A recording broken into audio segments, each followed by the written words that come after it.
신앙을 고백하시겠습니다. 전능하사 천지를 만드신 하나님 아버지를 내가 믿사오며 그 외아들 우리 주 예수 그리스도를 믿사오니 이는 성령으로 잉태하사 동정녀 마리아에게 나시고 본디오 빌라도에게 고난을 받으사 십자가에 못 박혀 죽으시고 장사한 지 사흘 만에 죽은 자 가운데서 다시 살아나시며 하늘에 오르사 전능하신 하나님 우편에 앉아 계시다가 저리로서 산자와 죽은 자를 심판으로 오시리라. 성령을 믿사오며 거룩한 공예와 성도가 서로 교통하는 것과 죄를 사해 주시는 것과 몸이 다시 사는 것과 영원히 사는 것을 믿사옵나이다. 아멘. 20장 찬송입니다.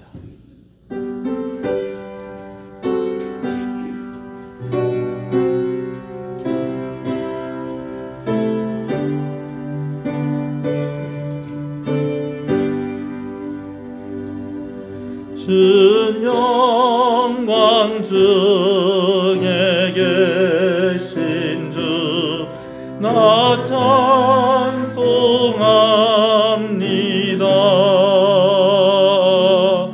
영원히 계신 주 이름 나 찬송합니다.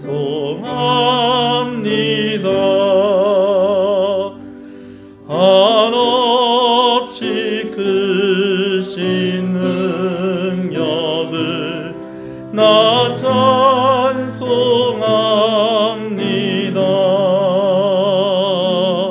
잠대고 깊은 그 언약 나 찬송합니다.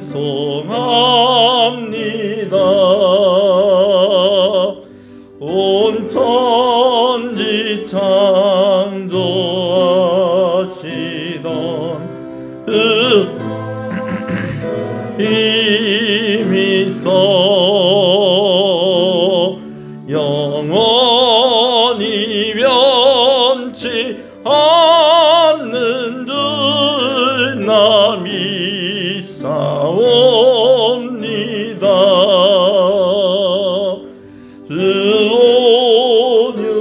온유하신 춘성 날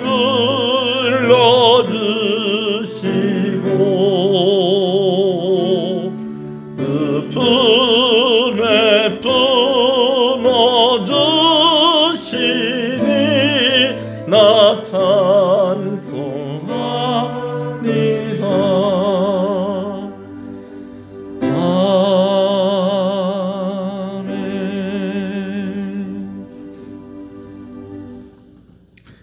고린도전서 4장 말씀을 교독합니다. 우리가 이 보배를 질그릇에 가졌으니 이런 심히 큰 능력은 하나님께 있고 우리에게 있지 아니함을 알게 하려 함이라. 우리가 사방으로 우겨쌈을 당하여도 쌓이지 아니하며 답답한 일을 당하여도 낙심하지 아니하며 박해를 받아도 버림받지 아니하며 엇부러뜨림을 당하여도 망하지 아니하고 우리가 항상 예수의 죽음을 몸에 짊어짐은 예수의 생명이 또한 우리 몸에 나타나게 하려 함이라. 우리 살아있는 자가 항상 예수를 위하여 죽음에 넘겨짐은 예수의 생명이 또한 우리 죽을 물체에 나타나게 하려 함이라. 아멘. 앉으시겠습니다. 기도합니다. 큰 영광 중에 계신 하나님 아버지, 모든 영광과 찬송을 받아 주시옵소서. 오늘 복된 주일 우리가 주의 전에 모여 하나님의 이름을 부르게 하시고 주의 이름을 높이게 하시고 주의 말씀을 듣게 하시고 예배 가운데 있게 하시는 것을 감사합니다. 죄인입니다. 부족하고 연약합니다. 오늘도 하나님의 은혜와 긍휼이 없이는 하나님 앞에 나올 수도 없고 살아갈 수도 없습니다. 우리의 죄를 용서하여 주시옵소서. 한 주간 가운데에 특별히 신년 부흥 사경회를 우리 가운데 허락해 주셔서 말씀을 통해서 은혜 받게 하시고 힘을 얻게 하시는 것을 감사합니다. 그러나 여전히 우리는 부족하고 또 넘어집니다. 하나님, 그러나 두 손 들고 또 우리는 은혜를 구하며 하나님 앞에 나아오니 예수 그리스도의 보혈의 공로로 우리를 받아주신다는 그 약속대로 오늘 아버지는 우리가 온전한 예배자로 서게 하여 주시옵소서. 하나님, 오직 주의 성령으로 충만케 하셔서 특별히 오늘 말씀을 들을 때에 깨달음과 은혜가 있게 하시고 우리의 삶 가운데에 우리가 믿는 그 믿음의 변화가 있게 하여 주시옵소서. 하나님을 더욱더 알아가는 그런 귀한 은혜가 있게 하여 주시옵시고, 아버지 하나님, 하나님을 알므로 또는 우리의 삶이 변화되어지고 우리의 삶이 예배가 되어지는 역사가 일어나게 하여 주시옵소서. 시종을 주님께 의지하오며 예수님 이름으로 기도합니다. 아멘.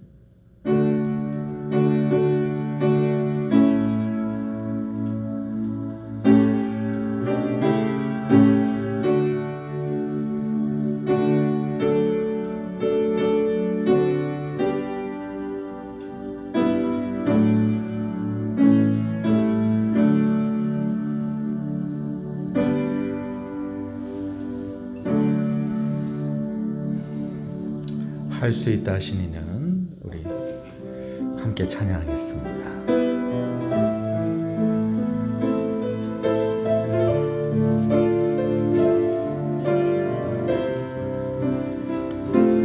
할 수 있다 하신 이는 나의 능력 주 하나님 의심 말라 하시고 물결 위 걸으라 하시네. 할 수 있다 하신 이는 할 수 있다 하신 이는 나의 능력 주 하나님 나를 바라보시고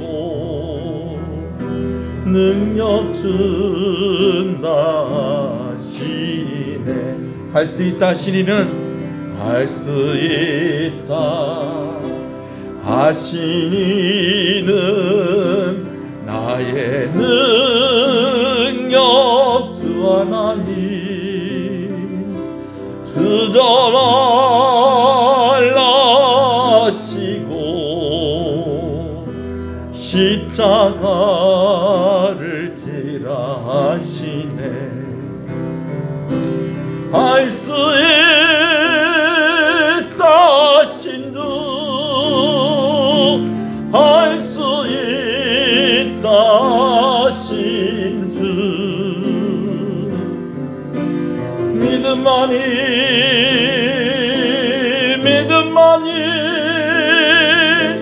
능력이라 하시네.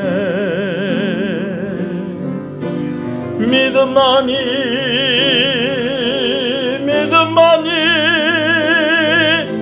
능력이라 하시네. 할 수 있다 신주 할 수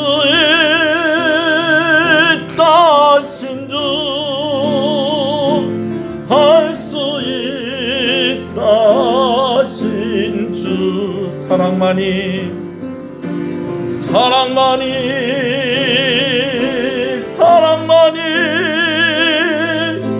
능력이라 하시네.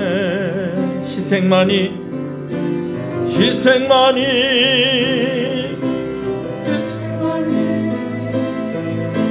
능력이라 하시네.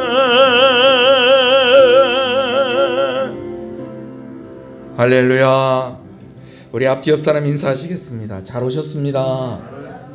잘 되고 있습니다. 더 잘 됩니다. 갈수록 잘 됩니다. 반드시 잘 됩니다. 주 안에서 잘 되고 있습니다. 제가 오늘 목이 좀 이렇게 메이네요. 말씀을 함께 보겠습니다. 마태복음 21장 말씀입니다.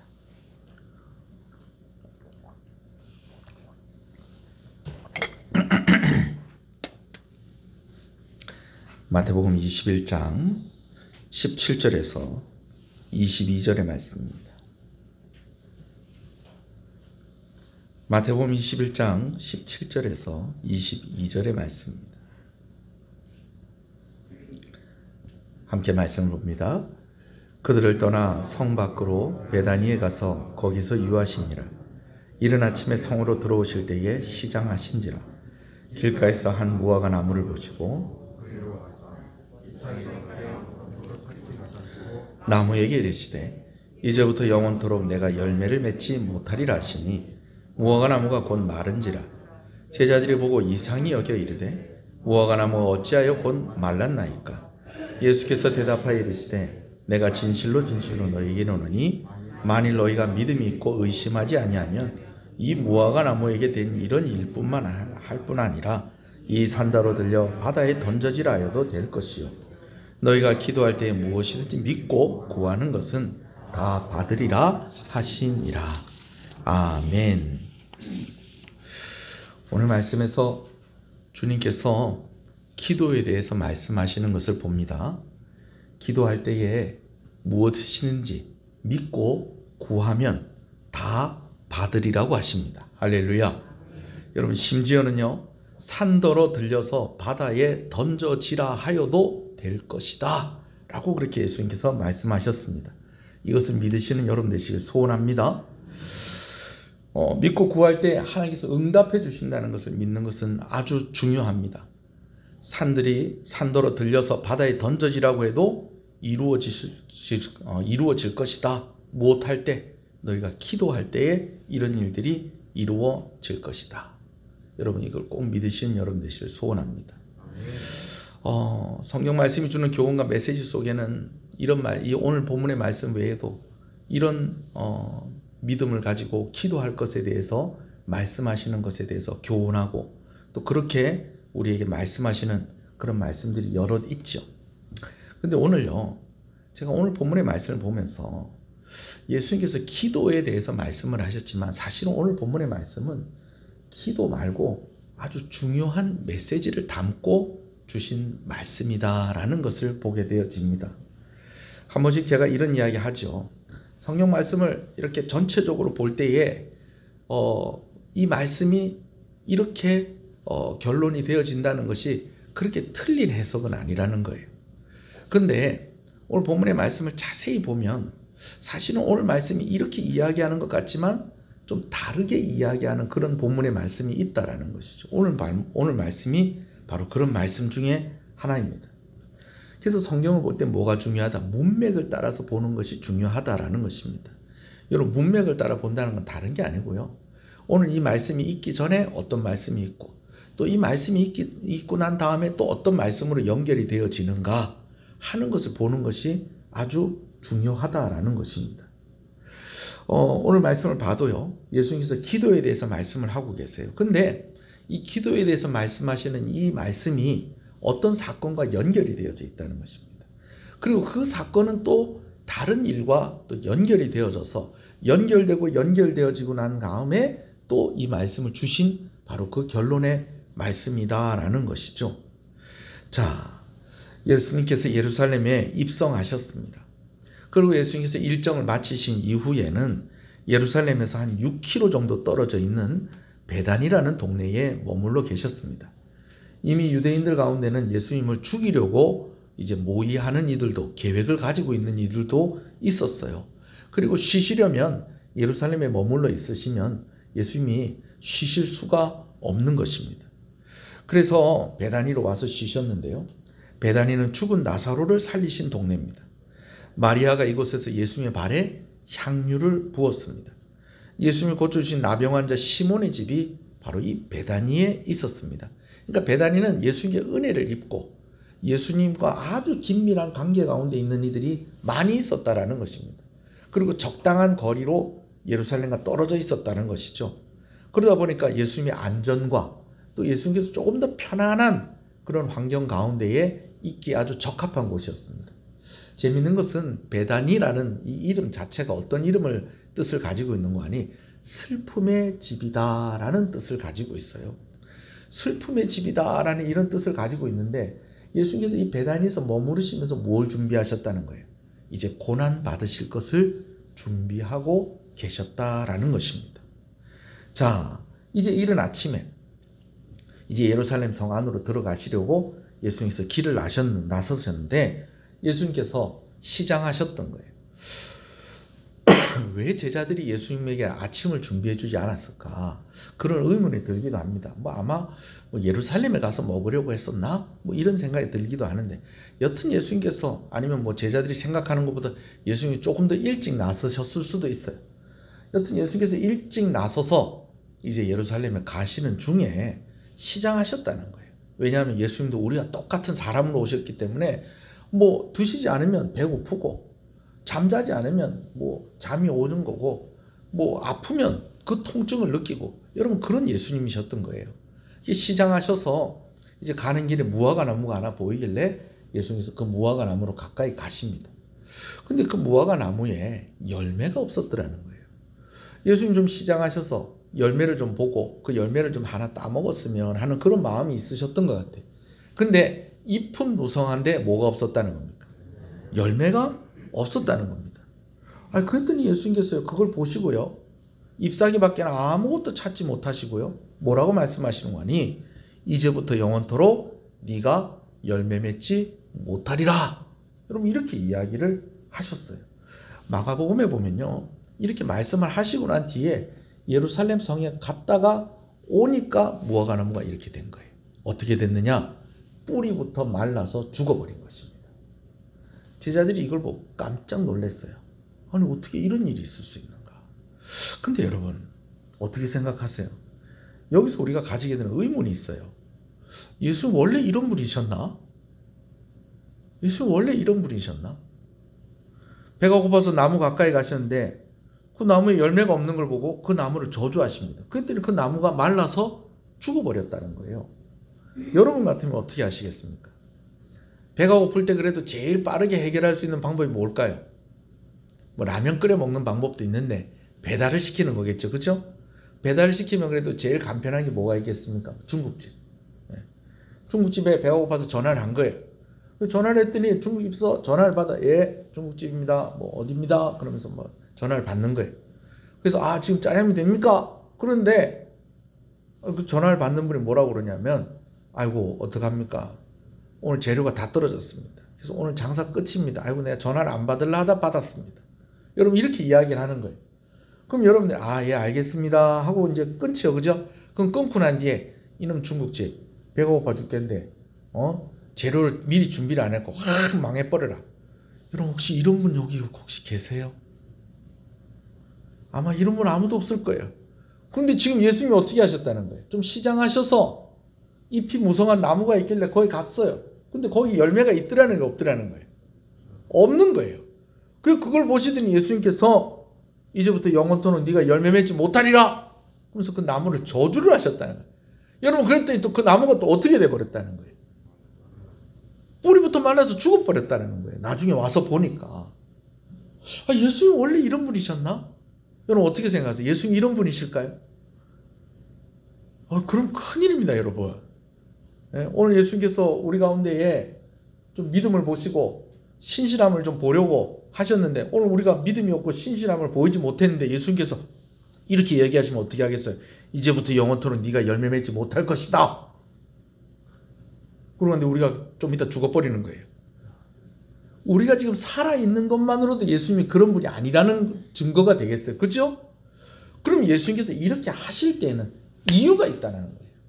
어디에서 그 이유를 찾을 수가 있느냐? 오늘 이 일이 있기 전에 무슨 일이 있었다라는 것을 살펴보면 되는 것이죠. 여러분 지난주에 말씀드렸던 거 생각나십니까? 예수님께서 예루살렘에 들어가셔서 제일 먼저 어디를 방문하셨다는 거예요? 성전을 방문하셨어요. 근데 성전에 갔더니 거기에 뭐 하는 사람들이 있더라는 거예요? 돈 바꿔주고 매매하는 사람들이 있더라는 것입니다. 그래서 예수께서 그 사람들을 다 내쫓으셨어요. 그리고 나서 이 일이 바로 그 일과 연결이 되어지는 일이다라는 것입니다. 무슨 얘기인지 아시겠습니까? 그렇게 본다고 하면 이 이야기가 해석이 되는 거예요. 어떻게 해석이 되어지느냐? 잎만 무성하고 열매가 없는 나무를 예수님께서 저주하셨을 때 그 나무가 그냥 뿌리부터 말라 없어진 것처럼 오늘 이 무화과 나무가 이렇게 된 것은 장차 예루살렘이 이렇게 될 거라는 거예요. 그리고 예루살렘에 있는 성전이 이렇게 될 거라는 거예요. 역사상 가장 크고 화려한 성전이었습니다. 근데 그 성전이 그 역할을 하고 있었다는 거예요. 역할을 하지 못하고 있었다는 거예요. 역할을 하고 있지 못하고 있었다는 것입니다. 거기다가 이제는 그 성전이 필요하다, 필요 없다, 필요 없어졌다는 거예요. 왜? 누가 오셨기 때문에. 예수님이 오셨기 때문에. 이제 성전은 폐하해지고 교회가 세워지고 예수님께서 교회의 머리가 되셔서 교회를 통해서 하나님께서 하나님의 일들을 이루실 것이고, 또 희생의 제물을 드리며 하나님께 나아가야 했었는데 이제는 예수님께서 친히 자신을 대속의 제물로 자신을 내어주심으로 인하여서 우리가 더 이상 성전에 가서 희생의 제물을 바치며 절기를 지킬 필요가 없어졌다는 것이죠. 할렐루야. 여러분, 그러면은 이제는 필요가 없어진 이 성전은 어떻게 될 거라는 거예요? 이제 무너지고 없어지는 것입니다. 그리고 또 유대인들이 또 참 아쉽게도 하나님께서 선택한 민족이었음에도 불구하고, 하나님께서 그들을 통해서 하나님의 일들을 이루어 가시는 그런 귀한 민족으로 선택되었음에도 불구하고 입만 무성한 무엇처럼, 무화과 나무처럼 그렇게 있었다는 거예요. 그러다 보니까 유대인들도 같이 어떻게 될 것이다. 무화과 나무처럼 그렇게 심판을 피할 수 없게 될 것이다 라는 것을, 무화과 나무를 보시고 예수님께서 말씀하실 때에 그 나무가 그렇게 뿌리부터 말라 없어진 것으로 제자들에게 먼저 예수님께서 보여주신 것이다 라는 것이죠. 할렐루야. 여러분, 이렇게 보면 이 무화과 나무가 이렇게 말랐다는 것이 이해가 돼요. 여러분, 뭐 학자들 가운데 이런 이야기를 하는 사람들도 있어요. 무슨 이야기를 하느냐? 예수님께서 참 이상하시다. 원래 무화과 나무는 6월 달에 열매가 맺힌다는 거예요. 6월 달에 열매가 맺히는데 지금 예수님께서 지금 예루살렘에 와 계신 이때는, 베다니에서 예루살렘 올라가는 이때는 6월절 기간이기 때문에 오늘 우리 달력으로 얘기하면 4월 달이에요. 그럼 무화과 나무가 열리려면 아직 몇 달 남았어요? 2달 남은 거예요. 근데 예수님께서 이렇게 이야기하신 거 이해가 안 된다는 거예요. 근데 우리가 앞에 이야기를 듣고 나니까 이해가 쉽죠? 그래서 뭐 이런 이야기를 하기도 합니다. 무화과 나무가 우리나라 개나리하고 좀 닮았다는 거예요. 여러분, 저는 가끔씩 개나리를 볼 때면 아이고 여기 매차가 없다요. 제가 이런 소리를 가끔씩 한 번씩 합니다. 왜 그러냐면요, 개나리가 필 때는 언제 피는 거예요? 봄에 피어요. 근데 여러분, 혹시 겨울에도 개나리 핀 거 혹시 보신 적 없으세요? 겨울에도요, 날씨가 따뜻하면요, 개나리가 막 활짝 그냥 막 봄에 피듯이 그렇게 피는 건 아닌데, 개나리 나무에 개나리 꽃이 한두 개씩 필 때가 있다 없다? 있다는 거예요. 그럼 그걸 보면서 목사는 뭐라고 그런다? 매차가 없다. 제가 이렇게도 얘기를 한다는 거예요. 그런 것처럼 무화과 나무가 아직 열매 맺으려면 한 2달 남았는데, 한 2달 남았는데 가끔씩 이런 경우가 있다 없다? 가끔씩 이런 경우가 있다라는 거예요. 그리고 또 하나는 뭐냐면 6월 달에 열매를 맺기 전에, 원래는 보통 나무들 같으면 열매 맺기 전에 뭐가 먼저 피죠?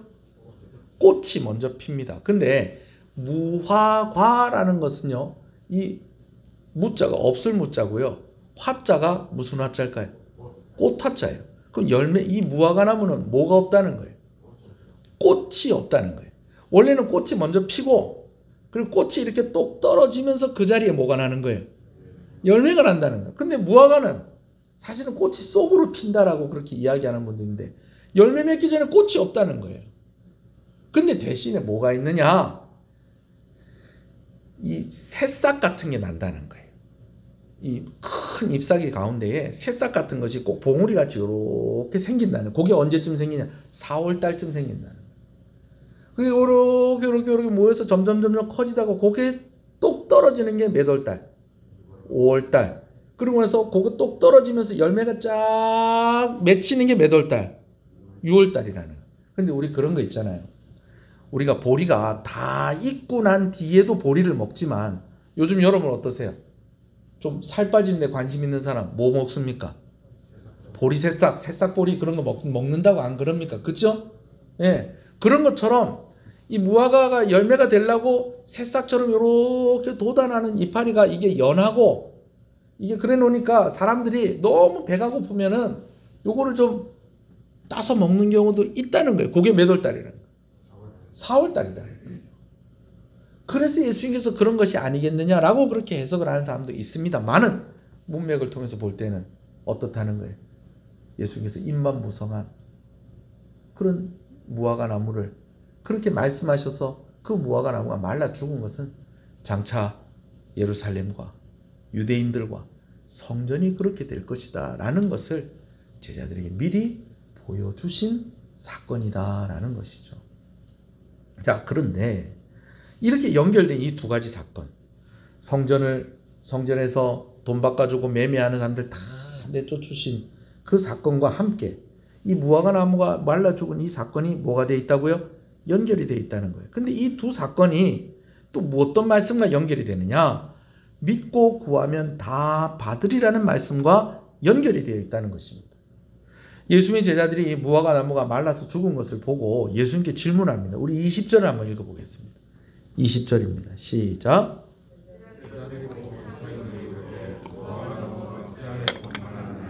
제자들이 보고 이상히 여겨 이르되 무화과 나무가 어찌하여 말랐나이까. 좀 제자들의 질문이 좀 아쉬워요. 뭐가 아쉽느냐? 예수님께서 이런 정도의 능력이 없었겠습니까? 이전에 이보다 더 큰 능력도 행하셨는데요. 사실은 제자들이 해야 될 질문이 이거예요. 예수님, 왜 무화과 나무를 저주하셔서 말라서 죽게 하셨습니까? 이 무화과 나무가 이렇게 말라서 죽게 하신 이유가 있을 건데 그 뜻을 좀 가르쳐 주십시오. 제자들이 물어봐야 될 것은 이거였어요. 근데 성경을 보면 제자들은 뭐 하루도 안 돼서 말라 죽은, 예수님께서 그렇게 저주하시니까 금방 말라서 죽은, 이게 신기해서 물어본 거예요. 어떻게 이런 일이 있을 수 있습니까? 또요, 예수님께서 이렇게 하신 것을 좀 뭐랄까요, 예수님께 좀 잘 보이려고 이렇게 이야기할 수도 있었어요. 있었던 것 같기도 해요. 예수님 정말 대단합니다. 예수님께서 저주하시니까 나무가 금방 말라 죽어버렸습니다. 예수님 대단하시네요. 제자들이 이런 뜻으로 이야기를 했을 수도 있어요. 그런데 이 아쉬운 제자들의 반응에 대해서 예수님께서 그냥 수준 없는 것들 그냥 이렇게 지나가지 않으시고요. 예수님께서 제자들의 아쉬운 질문에도 불구하고 대답을 주셨다는 것입니다. 그리고 예수님의 그 말씀 속에 아주 중요한 약속이 들어있었다는 것이죠. 21절 22절 또 읽어보겠습니다. 시작. 예수께서 대답하여 이르시되 내가 진실로 너희에게 이르노니 만일 너희가 믿음이 있고 의심하지 아니하면 이 무화과 나무에 된 이런 일만 할 뿐 아니라 이 산더러 들려 바다에 던져지라 하여도 될 것이요 너희가 기도할 때에 무엇이든지 믿고 구하는 것은 다 받으리라 하시니라. 믿고 의심하지 않으면 무엇이든지 믿고 구하면 다 받으리라고 하셨습니다. 심지어 이 산더러 들려 바다에 던져지라 하여도 될 것이라고 했습니다. 아멘이십니까? 네. 저도 아멘입니다. 그런데 여러분 사실은 이 말씀은요, 이사야 40장의 말씀을 인용해서 하신 말씀이에요. 자, 이사야 40장 말씀 제가 주보에 제가 인쇄를 해놨는데 한번 보십시다. 3절 4절 5절입니다. 시작. 외치는 자의 소리여 이르되 너희는 광야에서 여호와의 길을 예비하라. 사막에서 우리 하나님의 대로를 평탄케 하라. 골짜기마다 도두어지며 산마다 언덕마다 낮아지며 고르지 아니한 곳이 평탄하게 되며 험한 곳이 평지가 될 것이요 여호와의 영광이 나타나고 모든 육체가 그것을 함께 보리라. 이는 여호와의 입에 말씀하셨느니라. 골짜기마다 도두어지며 산마다 언덕마다 낮아지며 고르지 아니한 곳이 완만하게 되며 험한 곳이 평지가 될 것이요 이 산더러 들려 바다에 던져지라 하여도 그렇게 될 것이다라는 이 말씀은 바로 이 이사야 40장의 말씀을 인용한 말씀이라는 것이죠. 근데 이사야 40장은요 어떤 말씀이냐면요, 유대인들이 바벨론의 포로로 끌려갔을 때에 예수님께서 이사야 선지자를 통해서 그들에게 말씀을 하시기를, 무슨 말씀을 하시느냐, 다시 예루살렘으로 돌아오게 될 것이다 라는 것이에요. 근데 하나님께서 그렇게 말씀을 하셨는데 유대인들이 이게 잘 믿어졌을까요? 잘 안 믿어졌을까요? 이게 잘 안 믿어지는 거예요. 왜? 바벨론은 아주 먼 곳이었습니다. 유대인들이 거기서 끌려오면서 생각하기를 산을 넘고 골짜기를 지나고 바다를 건너면서 내가 다시 돌아갈 수 있을까? 내가 진짜 다시 예루살렘으로 돌아갈 수 있을까? 내가 다시 예루살렘으로 돌아가려면 이 많은 산들을 넘어야 되고 이 많은 골짜기들을 지나야 되고 이 큰 바다를 또 지나가야 되는데 내가 다시 돌아갈 수 있을까? 여러분, 이것은 단순히 지형적인 그런 문제뿐만이 아니라 내가 다시 예루살렘으로 내 고향으로 다시 돌아가려면 산 같은 문제가 해결이 돼야 되고 골짜기 같은 복잡한 문제가 해결이 돼야 되고 바다가 메꿔지는 것과 다름없는 그런 큰 역사가 일어나야 되는데 도대체 이런 일들이 일어날 수 있을까? 유대인들의 마음에 그런 마음이 있는데 하나님께서 뭐라고 말씀을 하시는 거예요? 골짜기마다 도두어지며 산마다 언덕마다 낮아지며 고르지 아니한 곳이 평탄게 될 것이다. 험한 곳이 대로가 될 것이다. 여러분, 하나님께서 이 약속의 말씀을 주시는 것은 너희 앞에 보이는 이 산같이 큰 문제들 내가 해결하겠다. 너희가 건너지 못할 저 바다 같은 저 막연한 일들 내가 이루겠다. 골짜기같이 이 복잡한 일들 내가 해결하고 너희를 다시 어디로 돌아오게 하겠다? 예루살렘으로 돌아오게 하시겠다라는 그 약속의 말씀을 이렇게 말씀을 하신 거예요. 그리고 그대로 이루어졌습니다. 할렐루야. 근데 예수님께서 지금 고난을 앞둔 예수님, 이제 고난이 한 5일 정도밖에 안 남았어요. 근데 이 고난을 앞둔 예수님께서 지금 이 얘기를 하는 것이 어떤 의미가 있는 것일까요? 여러분, 이런 의미가 있는 거예요. 뭐냐면 우리가 하나님께 나아가려고 하는데 하나님께 나아갈 수가 없는 거예요. 왜? 죄로 인하여서 산보다 더 큰 것이 우리 앞에 막혀 있는 거예요. 죄로 인하여서 바다보다 더 멀리 하나님과의 관계가 끊어져 있는 거예요. 근데 예수님께서 그것을 다 어떻게 하실 거라는 거예요? 회복시키시고 예수님께서 하나님과 관계를 다시 회복시키시고 우리가 하나님께 나아갈 수 있도록 그 어떤 장애물이 되어지는 것도 다 제거하시겠다는 거예요. 무엇을 통해서? 십자가의 고난과 죽으심과 부활하심을 통해서 그 일을 이루시겠다라는 것을 예수님께서 오늘 이렇게 말씀을 하시는 것이다 라는 것입니다. 아멘이십니까? 무슨 얘기인지 아시겠어요? 그냥 단순하게 너희가 믿고 구하면 산을 옮길 만한, 산이 옮겨지는, 산이 바다에 던져지는 그런 일도 있을 것이다. 예수님께서 기도에 대해서 말씀하시는 것 같지만, 그러나 우리가 볼 때는 잘 모르는데 유대인들이 볼 때는 아는 거예요. 아, 예수님께서 이 말씀 뭘 인용하고 계시는구나. 이사야 40장 말씀을 인용하고 계시는구나. 바벨론의 포로로 끌려갔던 그 백성들이 포로로 끌려가면서 아이고, 언제 다시 이 산을 넘어오나? 언제 다시 이 골짜기를 지나와야 되나? 이 바다는 어떻게 건너야 될까? 고향 땅으로 돌아오는 게 점점 멀어지고 막연해지는 그런 가운데에 그 현실 속에서, 노예로 끌려간 그 현실 속에서 정말 절망하고 있는 그 이스라엘 백성들 가운데에 하나님은 산을 평탄하게 하시는 분이다. 골짜기를 메꾸시고 바다를 메꾸시는 분이시다. 너희를 다시 돌아가게 할 그 하나님이시다. 여호와의 입으로 말씀하신 약속이다. 여러분, 이 말씀 주신 것처럼 오늘 예수님께서 뭐라고 말씀하십니까? 성전이 무너지고 예루살렘은 무너질 것이다. 그러나 그것만 무너지는 것이 아니다. 우리가 하나님께 나아갈 때에 막혀있는 그 두텁고 그 산과 같은 벽이 무너질 것이다. 그걸 누가 하실 것이라는 거예요? 예수님이 하실 것이라는 거예요. 하나님과의 끊어진 관계가 회복되어질 것이다. 그거 누가 하실 거라는 거예요? 예수님이 하실 것이다 라는 것을 오늘 약속의 말씀으로 주신 것이다 라는 것입니다. 할렐루야. 여러분, 그러나 또 우리는 또 이 말씀을 보면서 가지게 되어지는 질문이 있습니다.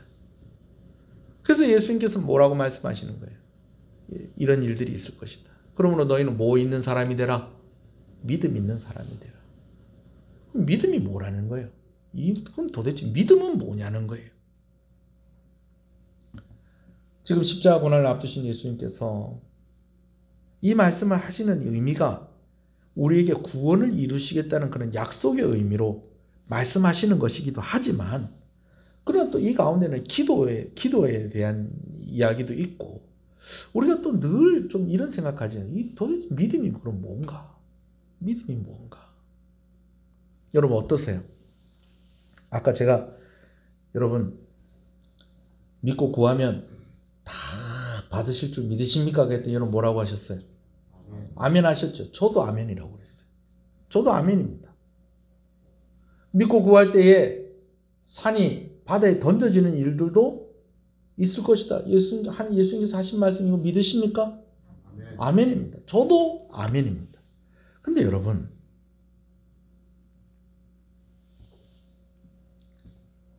여러분께 질문 한번 해볼게요. 여러분 그러면 그렇게 그 말씀대로 그렇게 응답받고 살고 계시는가요? 무엇이든 믿고 구하면 다 받으리라고 했는데 필요한 거 다 응답받고 믿고 구하는 대로 다 받고 계십니까? 그래도 몇 사람은 아멘 할 줄 알았더니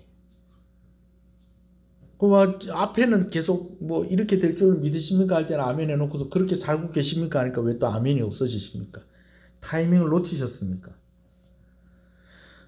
여러분 솔직히 얘기해서 다 응답받고 살지 못하죠. 우리가 그렇게 살고 있지 않잖아요. 힘들고 어려운 일이 해결 안 되고 그냥 그렇게 우리가 그렇게 살아가고 있는 것이 사실이잖아요. 왜 그렇습니까? 왜 이렇게 사는 겁니까? 예수님께서 이렇게 약속의 말씀으로 주셨는데 왜 이렇게 사는 겁니까? 오늘 제가 배웠습니다. 이 말씀은 이사야 40장을 인용해서 하신 말씀이니까 그렇지 않습니까? 예수님께서 그런 뜻으로 하신 말씀이 아니고 사실은 이런 뜻이니까 우리 가운데 뭐 그런 건 아니면 우리가 이때가 잘못 알고 있었습니다. 여러분 그렇게 얘기하시겠습니까? 우리가 보통 얘기할 때 뭐라고 얘기합니까? 뭐가 부족해서? 믿음이 부족해서.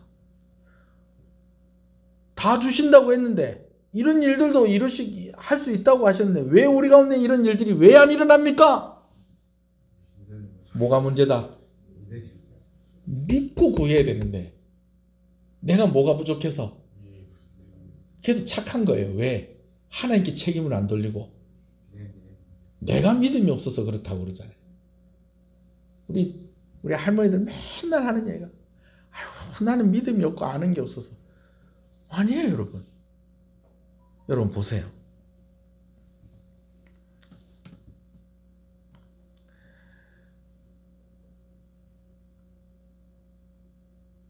틀린 말은 아니에요. 믿음이 부족해서 그렇다라는 게. 근데 혹시 여러분들이 말씀하는 믿음이 부족해서라는 것이 혹시 이런 건 아니냐는 거죠. 뭐냐 하면 영화의 한 장면이에요. 할렐루야라는 영화인데 어떤 사기꾼이 교도소에서 출소를 해서 맘 잡고 이제 열심히 일하려고 하는데 뭐가 잘 안 되는 거예요. 그냥 막 이것저것 하다가 어떻게 하다가 교통사고가 나는 장면을 목격을 해요.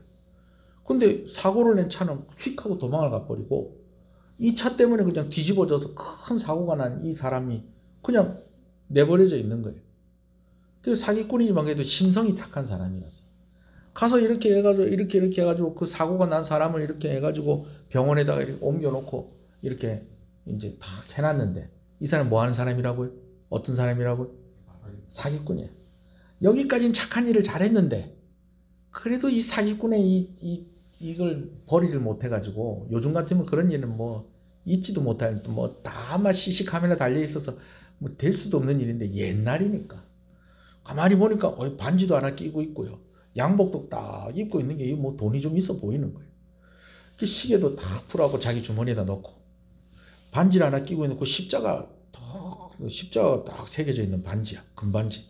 반지 딱 껴서 자기 손가락에다 끼우고. 그리고 이제 지갑을 훔쳐갖고 이렇게 나와가지고 이제 바깥에서 이제 기대하는 마음을 가지고 이제 지갑을 쫙 열어본 거예요. 돈이 얼마나 들어있을까? 그랬더니 돈이 한 5만 원 들어있는 거예요. 야, 겉만 번지르하지. 돈 5만 원 들고 다니나. 그러면서 지갑을 버리려고 하는데 그 지갑 안에 편지가 하나 들어있는 거예요. 그러면서 그 편지를 딱 꺼내서 읽어보니까 무슨 목사님 선교 활동에 감동을 받아서 저희 교회가 목사님 교회에 1억을 헌금하기로 했습니다. 그러니까 목사님이 몇 월 며칠까지 저희 교회에 방문해 주시면 저희 교회에서 목사님께 1억을 드리도록 하겠습니다. 이 편지가 딱 들어있는 거예요. 그 사고 난 사람이 누구였다는 거예요? 목사님이었다는 거예요. 목사님이었다는 거예요. 근데 지금 목사님은 사고가 나서 정신을 차리지 못하고 혼수 상태에 있고 그 지갑은 누가 가지고 있는 거예요? 자기가 가지고 있고 손가락에 못 끼고 있고 십자가 반지 끼고 있고 아하, 요 사기꾼이 내가 잠깐만 무슨 행세를 하고 목사 행세를 하고 가가지고 뭐 받아와야 되겠다. 1억을 받아와야 돼. 지금부터 한 30년 전 영화예요. 이 영화가. 그러니까 그때 1억이면 지금도 큰 돈인데 어마어마하게 큰 돈이에요. 그래갖고 어떻게 그 교회를 닦아드리 마침 담임 목사님이 어디 가고 계신다? 외국에 출타하고 계시는 거예요. 부목사님하고 장로님하고 성도들만 있는데 요즘 같으면 얼굴 다 알겠죠. 인터넷 갖고 검색해보면 뭐 이제 이 돈 받으러 올 사람 어떻게 생겼고 뭐 다 알겠죠. 카톡 갖고 사진 보내주고 뭐 이렇게 하면 되잖아요. 그죠? 근데 그때는 그런 시절이 아니었던 거예요. 그래서 그 편지 딱 보여주면서 저한테 1억 주신다고 해서 왔습니다. 그래서 왔는데 여러분 사기꾼하고 목사하고는 좀 표시가 난다 안 난다? 나지요. 아무래도 냄새가 나는 거예요.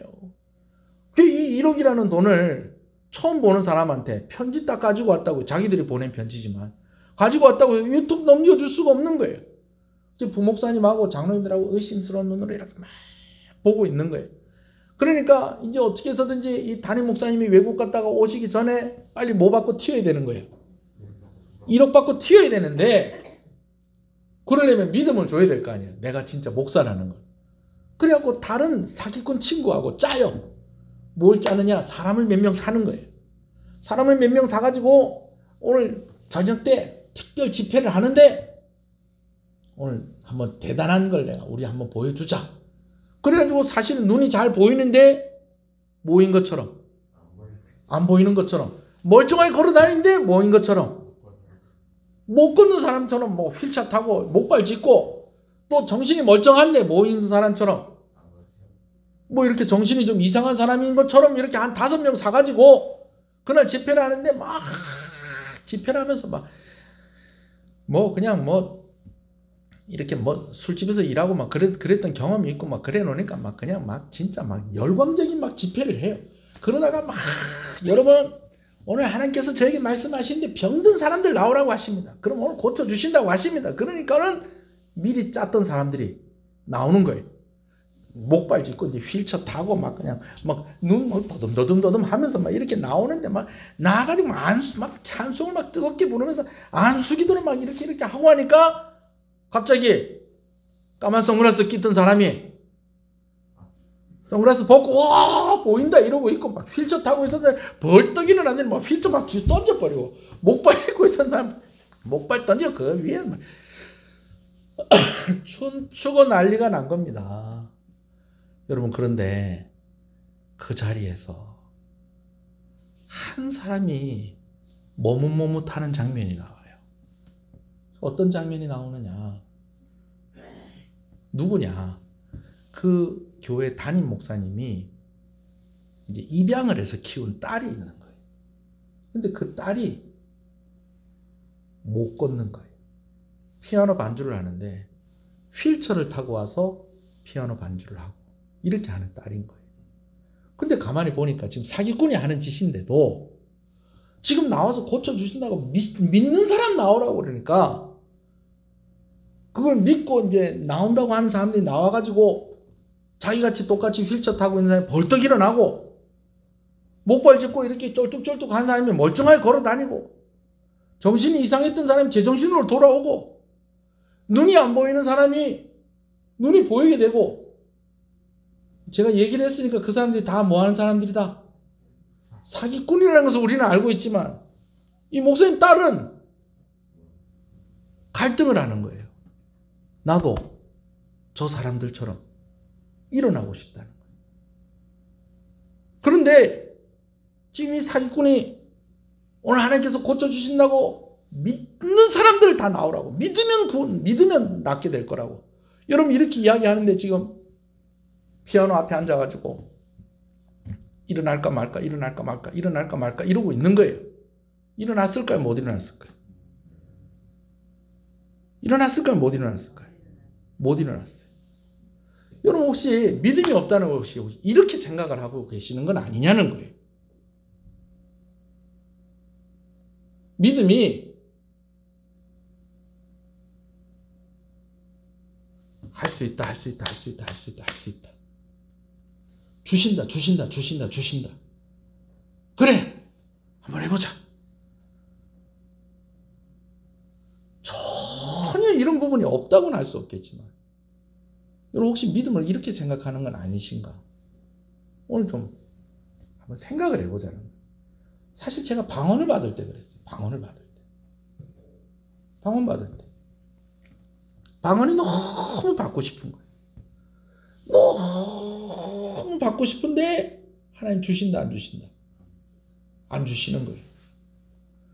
아, 왜 방언을 안 주실까? 막 사람들하고 막 상담도 해봤어요.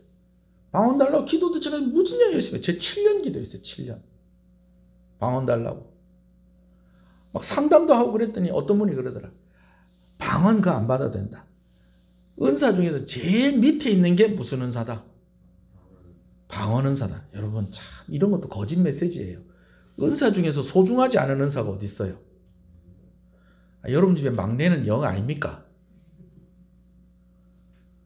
아무리 작은 은사고 제일 나중에 언급되어지고 뭐 여러분 뭐 그렇다고 해도 은사니까 얼마나 귀한 거예요. 제일 핫바리 은사다. 그거 안 받아도 된다. 여러분 이렇게 이야기하는 사람도 있고요. 또 어떤 사람은 네가 믿음이 없으니까 그런 거 아니냐. 주실 줄 믿고 그 구하면 주신다. 그래서 저도 주실 줄 믿고 여러 번 구하고 안수 받을 기회 있으면 안수 받으러 여러 번 나왔습니다. 여러분 유명한 부흥사 왔다고 할 때 뭐 부흥이 한다 그러면 거기 찾아가가지고 뭐 받으려고? 방언 받으려고 애를 쓰고 그렇게 했어요. 근데 다른 은혜는 주시는데 다른 은사도 주시는데 뭐는 안 주시는 거예요? 방언 안 주.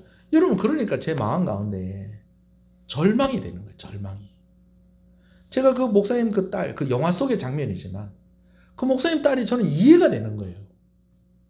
다른 사람은 믿는 사람 다 일어나라. 못 일어나는 사람도 일어나라. 예수의 이름으로 일어나라. 그랬더니 벌떡벌떡 일어나는데 자기 못 일어나는 거야. 왜? 이전에 실패했던 경험들이 많으니까. 그런 얘기를 처음 들었겠어요? 오늘 본문에 있는 말씀처럼 이런 말씀 처음 들었겠어요? 처음 받겠어요? 그게 아니지. 목사님 딸인데 수없이 많이 들었을 거 아니에요. 그러면서 믿음이 은혜가 되고 감동이 될 때마다 그래. 내가 오늘 한번 믿고 한번 일어나 보자. 근데 일어나지는 안 일어나지는 거예요. 안 일어나지는 거예요.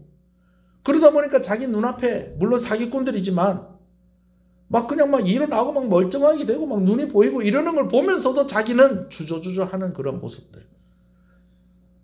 여러분 혹시 그걸 믿음이라고 생각하시는 건 아닌가? 제가 방언 받고 싶을 때 제가 방언 못 받는 이유가 그 믿음이 없어서 방언을 못 받는다고 제가 했다니까요. 하나님께서 주신다는데 내가 아직도 뭐 하고 있다. 내 마음 가운데 아직 뭐가 남아있다? 의심이 남아있다. 여러분 의심하지 않는 것만을 믿음이라고 여러분 그렇게 생각하지 마시라는 거예요. 오늘 믿음은요. 자기 체면이나 자기 암시, 마인드 컨트롤 여러분 그게 아닙니다. 물론 의지도 필요해요. 믿음에 있어서 결단하고 하나님께 나오는 건 정말 참 중요한 부분입니다. 그러나 할 수 있다 하다 보면 믿게 되고 믿는다 믿어야지 해서 생기는 것이 믿음이고 믿음은 내가 믿겠다는 의지를 가진다고 해서 그것으로 생기는 게 믿음이 아니라는 거예요. 물론 하나님께 나와야죠. 믿고자 하는 의지도 있어야 되겠죠. 그러나 그것만으로는 믿음이 생기는 게 아니라는 것입니다. 믿음은 하나님을 알므로 가지게 되어지는 것입니다. 할렐루야. 물론 의지도 중요해요. 믿음에 있어서 결단하고 하나님께 나오는 것 참 중요해요. 그러나 믿음은 결국 무엇으로 얻어지느냐? 가지게 되어지느냐? 하나님을 알아감으로 믿음이 생긴다는 것입니다. 그래서 믿음은 하나님을 아는 것이다 라고 제가 자주 그렇게 이야기한 적이 있습니다. 그렇다고 믿음을 지적인 것으로만 또 그렇게 오해하셔도 안 됩니다. 아, 하나님을 아는 것이구나. 공부를 많이 해야 되겠구나. 여러분 아니에요. 너무 또 그쪽으로 치우치면 안 돼요. 이단 중에서 그런 이단이 뭐라고요? 깨달아야지 구원받는다라고 얘기하는 데가 우리한테 와야지 배워야지 우리한테 와서 배워야지 구원받는다라고 하는 이단들을 우리가 보통 뭐라고 그런다고요? 영지주의. 하나님의 교회 신천지 JMS 다 그쪽입니다. 지식으로 아는 것이냐? 물론 지식으로도 알아야 되겠죠. 그러나 그것이 다 믿음은 다 아니라는 거예요. 우리가 안다라고 할 때는 그거와는 좀 다른 의미가 있는 거예요. 하나님을 경험함으로 안다는 거예요. 여러분들이 저를 아십니까? 저를 어떻게 아세요? 키는 177에 몸무게는 100kg 조금 안 되고 이제 나이 50이 됐고 50 하나가 됐고 그렇게 아는 게 아니라 우리 목사님은 이런 분이시다. 그걸 어떻게 알까요? 저하고 자꾸 만나서 아는 겁니다. 저하고 오랜 시간을 함께 지내면서 아는 겁니다. 저와 같이 이야기해서 아는 것입니다. 저와 같이 일하다 보니까 알게 되어지는 것입니다. 그렇죠? 그게 저를 아는 거예요. 그게 저를 아는 거예요. 저를 알기는요. 저기 봉평동에 가면 대전 광봉횟집이라고 있는데 그 횟집 사장님도 저를 알아요. 아이고 우리 목사님 오셨네. 제가 그 집에 손님을 많이 데려다 주거든요. 통영에 놀러 온 사람마다 식당 가서 어디 가서 뭐 밥 먹으면 돼요. 그럼 그 집 가십시오. 그래. 그 집에 가면 음식이 잘 나와요. 특히 양이 많아요. 그 집 가세요. 우리 가서 그냥 하지 마시고 시흥교회 목사님 보냈다고 하시면 조금 더 잘 챙겨준 겁니다. 그럼 또 시키는데 또 잘해요. 또 가서 먹으면서 시흥교회 김 목사님이 가라고 그래서 왔다고. 그러니까 그 횟집 사장님하고 저하고 친해요. 이번 주에 저한테 지난주에 누가 오셔가지고 거기 또 갈 일이 있었어요. 갔더니 사장님이 저한테 그러더래요. 목사님 교회가 참 좋고 목사님 참 좋다고 소문났대요. 그러는 거예요. 그래요? 뭐라고 소문났던가요? 목사님 참 부드럽고 음성도 좋으시고 말씀도 잘 전하신다고 그렇게 제가 그런 얘기를 들었습니다. 그분은 거기까지 아는 거예요. 왜? 그분은 맨날 저를 어디서 보는 거예요? 횟집에서 보는 거예요. 그래서 누구한테 이렇게 들어서 아는 거예요. 근데 여러분들이 아는 거는 틀리잖아요. 그렇죠? 저를 아시잖아요. 여러분, 믿음은 하나님을 그렇게 알므로 가지게 되어지는 것입니다. 이걸 조금 어려운 말로 하면요. 전인격적으로 하나님을 경험함으로 하나님을 아는 것입니다. 의지를 가지고 하나님께 나아가는 것도 중요합니다. 할렐루야. 내가 오늘 하나님께 나아가야 되겠다. 이번 부흥회 하는데 여러분 부흥회 가서 내가 은혜 받아야 되겠다. 지구석에 처박혀서 뒹굴뒹굴 하는 게 아니고 날씨가 춥고 좀 몸도 좀 피곤하고 귀찮지만 내가 가서 말씀 듣고 내가 힘을 내야 되겠다. 내가. 그래서 의지를 가지고 나오는 것도 중요해요. 그 말씀을 듣는 것도 중요하고 또 열심히 또 기도하는 것도 중요하고 여러분 그러면서 우리가 신앙생활 하면서 힘들고 어려운 일들을 만났을 때 또 그때 기도하고 또 그때 또 말씀을 받고 또 하나님과 또 이런저런 하나님께서 주시는 이런저런 경험들, 은혜들 이런 것들을 받아 누리면서 뭐가 자라가는 거예요? 믿음이 자라가는 것입니다. 할 수 있다, 할 수 있다, 할 수 있다. 주신다, 주신다, 주신다. 아유, 오늘 또 실패했네. 이런 게 믿음이 아니라는 것이죠. 결정적으로 믿음은 성령께서 주시는 것입니다. 성령께서 어떻게 주세요? 갑자기 확 믿어지게. 아침에 일어났더니 뭐 버튼 누르듯이 어제까지는 하나님 안 믿어져. 오늘부터 내 믿어진다. 이런 것이 아니고 말씀이 선포되어질 때 여러분들이 말씀을 읽을 때에 또 기도할 때에 성령께서 여러분 가운데 역사하시는 거예요. 저는 이걸 좀 어떻게 표현을 할까? 옆에 있는데 손 한번 잡아주시는 거예요. 이게 느껴지는 거예요. 영적으로. 여러분 예수님을 인격적으로 만나시는 여러분 되시길 소원합니다. 여러분 예수님을 인격적으로 만난다는 것이 무엇일까요? 예수님을 인격적으로 만났을 때 증거가 있어요. 그게 뭐냐면 하나님이 나를 사랑하신다는 게 느껴지는 거예요. 이게 믿어지는 거예요. 그게 예수님 인격적으로 만난 증거입니다. 이런 전인격적인 그런 역사들 속에서 믿음은 가지게 되어지는 것입니다.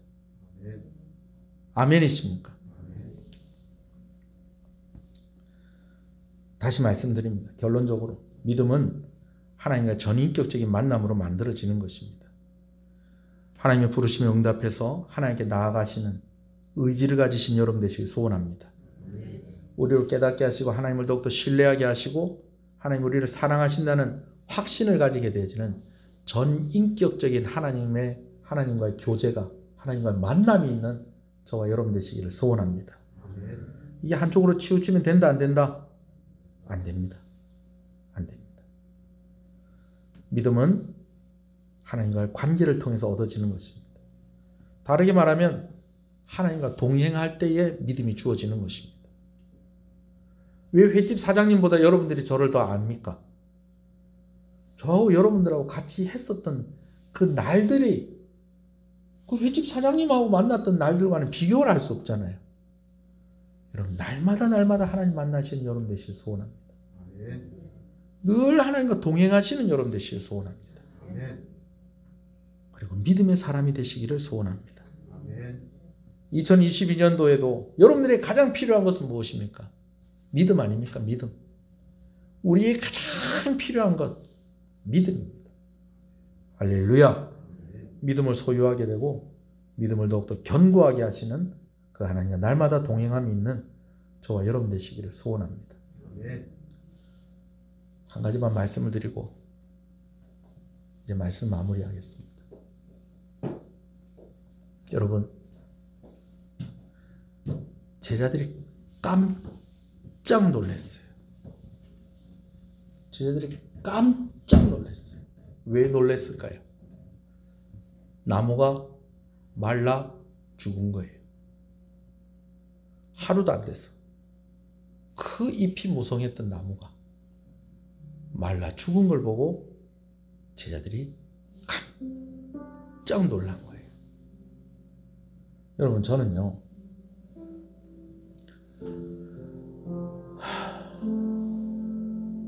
저와 여러분들이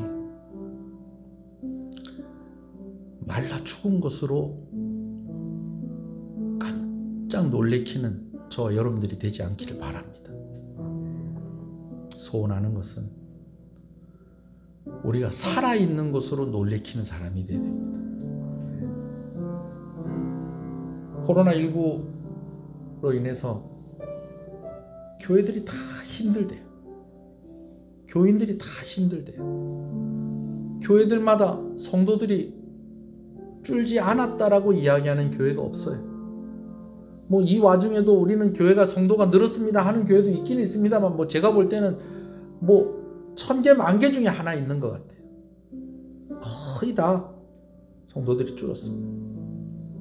성도들의 믿음이 다 그냥 막 예전 같지 않습니다. 다 그런 이야기를 합니다.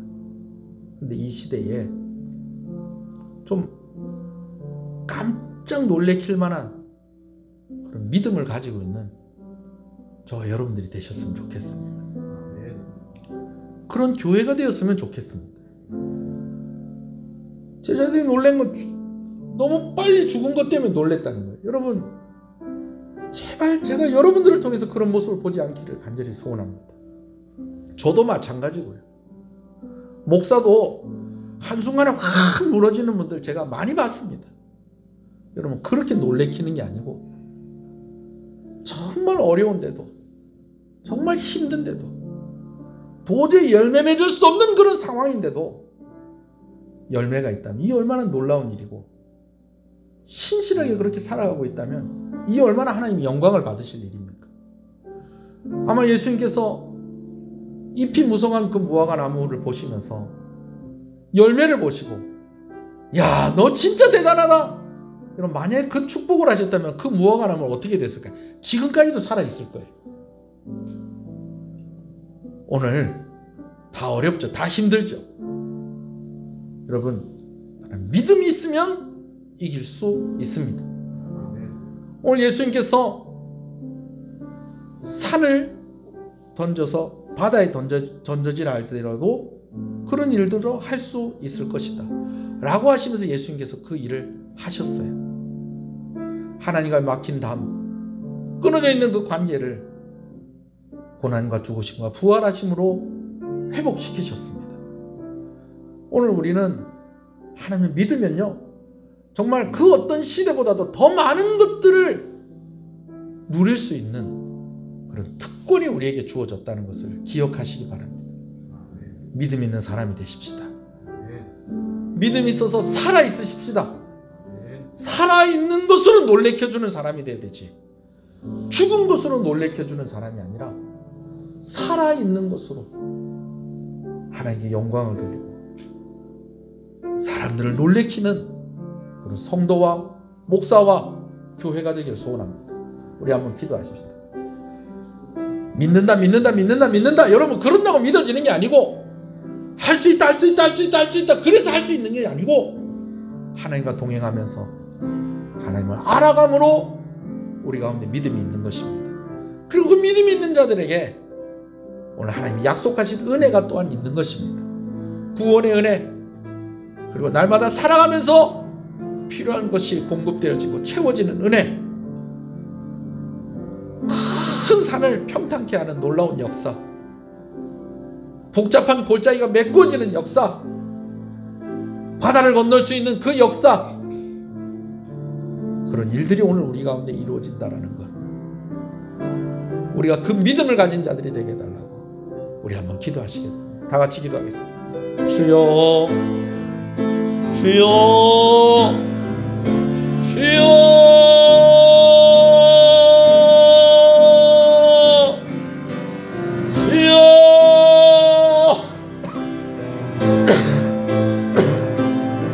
아버지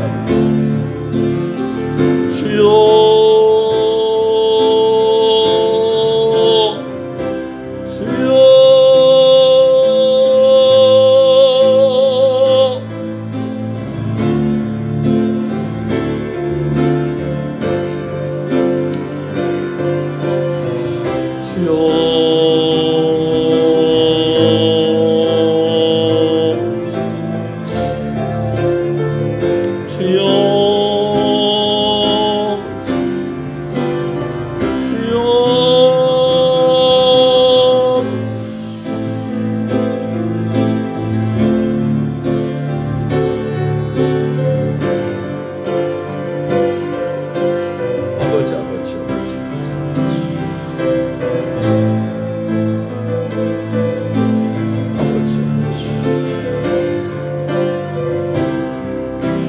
여러분, 제가 아까 방언 받던 이야기를 했는데요, 결국 제가 방언을 받았어요. 근데 제가 방언을 어떻게 받았냐면요, 하나님은 인격적이신 분이라는 것을 알고 나서 제가 방언을 받았어요.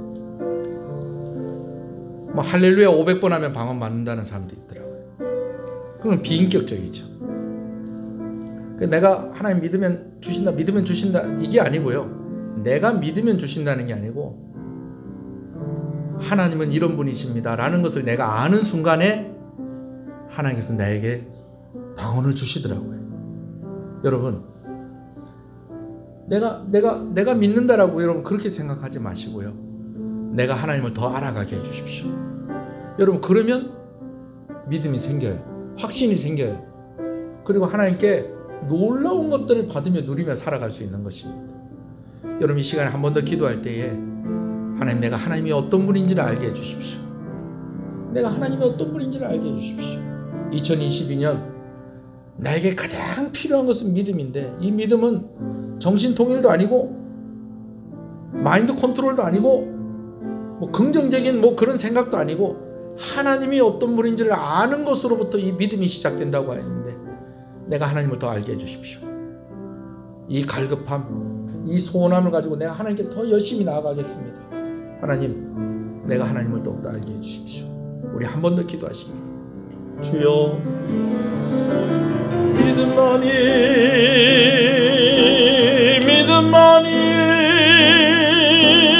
능력이라 하시네. 믿음만이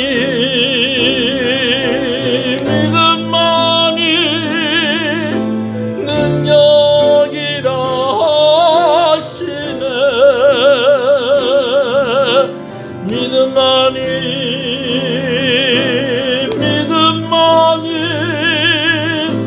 능력이라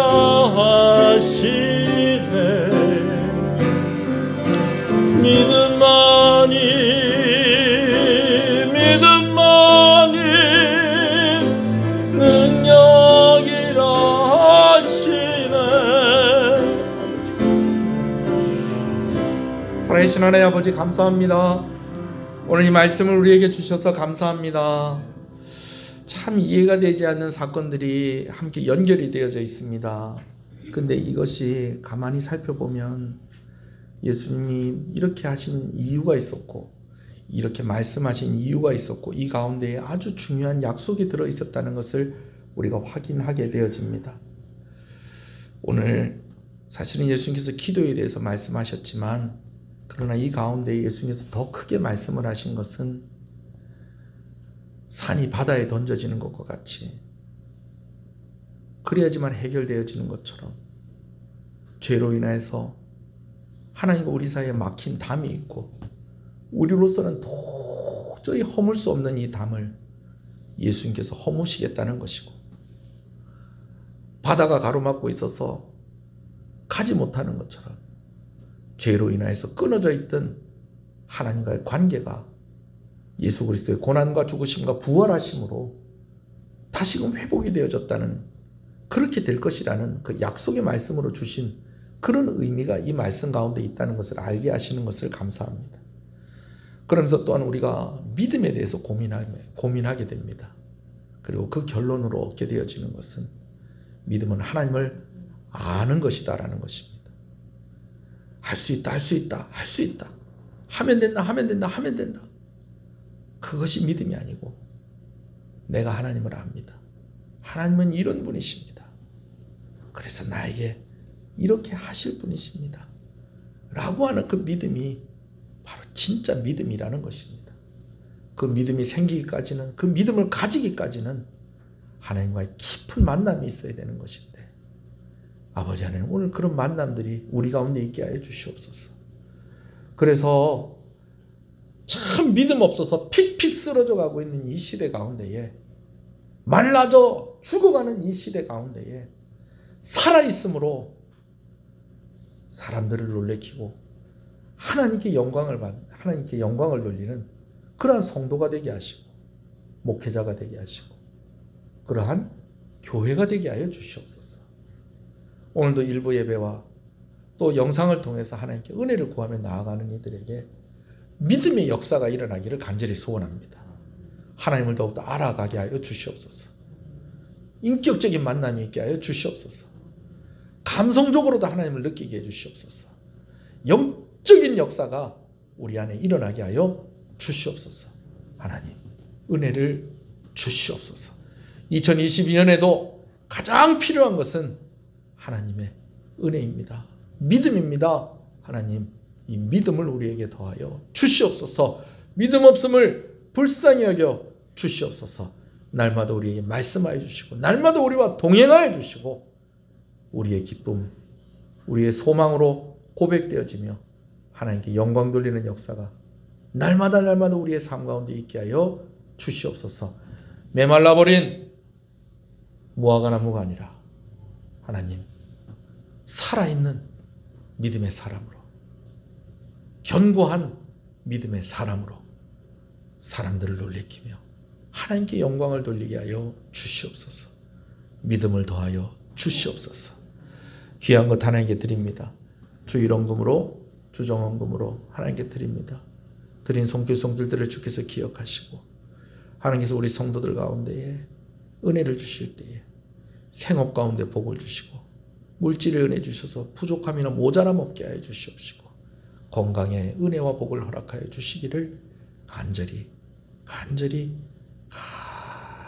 소원합니다. 수술 후에 회복 중에 있는 우리 성도들, 또 수술 받기 위해서 또 날짜를 잡고 또 준비하고 있는 우리 성도들이 있습니다. 또 여러 가지로 몸이 연약하고 마음이 연약한 자들, 하나님께서 일일이 다 만져주시고, 이런 과정들 속에서도 하나님을 더욱더 알아서 오히려 더 믿음이 커지게 하시고 더 소망 있는 그런 삶이 되어줄 수 있도록 은혜 주시기를 간절히 소원합니다.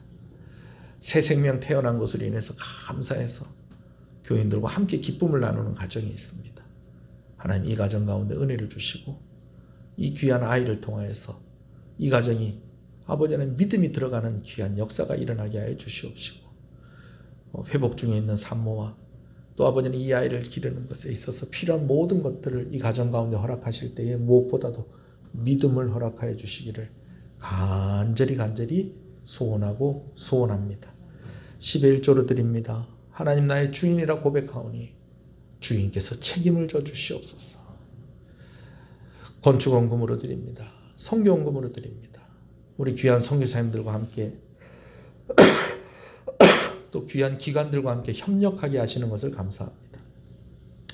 날마다 열매 맺는 그런 아버지는 사역의 현장이 되게 하시고 외롭지 않게 하시고 낙심하지 않게 하시고 오히려 더 큰 믿음으로 더 많은 일들, 더 큰 일들을 감당하는 그런 귀한 역사가 우리 선교사님들과 또 귀한 기관들 가운데 있기를 간절히 소원하고 소원합니다.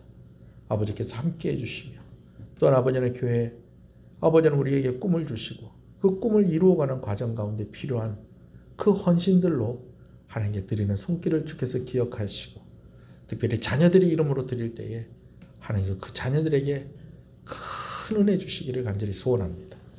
감사함을 하나님께 드립니다. 하나님 감사합니다. 하나님 감사합니다.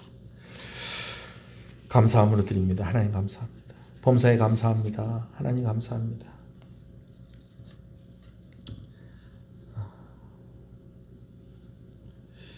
오직 주님의 은혜 감사합니다. 이 세상 우리 귀한 손주 태어나게 해주셔서 감사를 드립니다. 건강하게 튼튼하게 잘 크게 자랄 줄로 믿습니다. 하나님 이 가정과 은혜를 주시옵소서. 부흥에 감사헌금으로 드린 손길이 있습니다. 주께서 귀하게 받으시고 감사와 기쁨을 하나님과 함께 나눌 때 하나님께서 그 감사와 기쁨 가운데에 더 큰 은혜와 복을 허락하여 주시옵소서. 예배를 섬기는 이들을 주님의 이름으로 축복합니다. 예배당을 청소하고 또 차량을 운행하고 반주자로서 또 안내하는 이들로서 여러 모양으로 예배를 섬기는 이들을 축복하여 주시옵소서. 교회 가운데에 특별히 앞장서서 사람을 섬기는 이들이 있습니다. 우리 장로님들, 우리 귀한 권사님들, 우리 집사님들, 우리 모든 재직들 하나님께서 기억하실 때에 특별히 임역원들로 또 교사로 구역장으로 수고하는 이들 가운데 하나님께서 특별한 은혜, 구별된 은혜 주시기를 간절히 소원합니다. 교회가 더욱더 든든하게 자라가는 교회가 되게 해주십시오. 코로나가 끝나기만을 기다리는 것이 아니라 믿음으로 꿈틀꿈틀거리면서 살아있는 모습으로 세상을 놀래키는 도전을 줄 수 있는 은혜가 시작되는 그런 교회가 되게 하여 주시옵소서. 그런 일꾼들로 세워주셨사오니 하나님께서 믿음을 더하여 주시고 능력을 더하여 주시기를 간절히 소원하고 소원합니다. 국방의 의미를 감당하고 있는 우리 귀한 아들들 주께서 기억하시고 이 나라를 기억해 주셔서 전쟁의 위협으로부터 지켜주시고 코로나19로 싸우고 있는 우리 공무원들과 또 우리 의료진들 하나님께서 함께 하시고 아버지 하나님 이번 한 주간도 우리 성도들 질병의 위험으로부터 지켜주시옵소서. 특히 어린아이들에게 하나님께서 함께 해주시고 어린아이로부터 노년에 이르기까지 다 하나님께서 2022년에는 특별히 믿음이 크게 자라는 역사가 우리 교회 가운데 있기를 간절히 소원합니다. 교회가 오늘로써 19년째 설립이 되어서 또 이렇게 세워져 가고 있습니다. 하나님의 놀라우신 손길이 이 가운데 있었음을 고백합니다. 앞으로 더 잘 되어지고 반드시 잘 되어지는 역사가 교회 가운데 있을 줄 믿는데 우리 성도들 한 사람도 소외당하지 않고 함께 자라가고 함께 하나님께 영광을 돌리는 그런 교회가 되게 하여 주시옵소서. 예수님 이름으로 기도합니다. 아멘. 지금은 우리 주 예수 그리스도의 은혜와 하나님 아버지의 사랑하심과 성령님의 감화 감동 위로 교통 충만하시는 역사가 이제로부터 영원토록 함께 있을지어다. 아멘.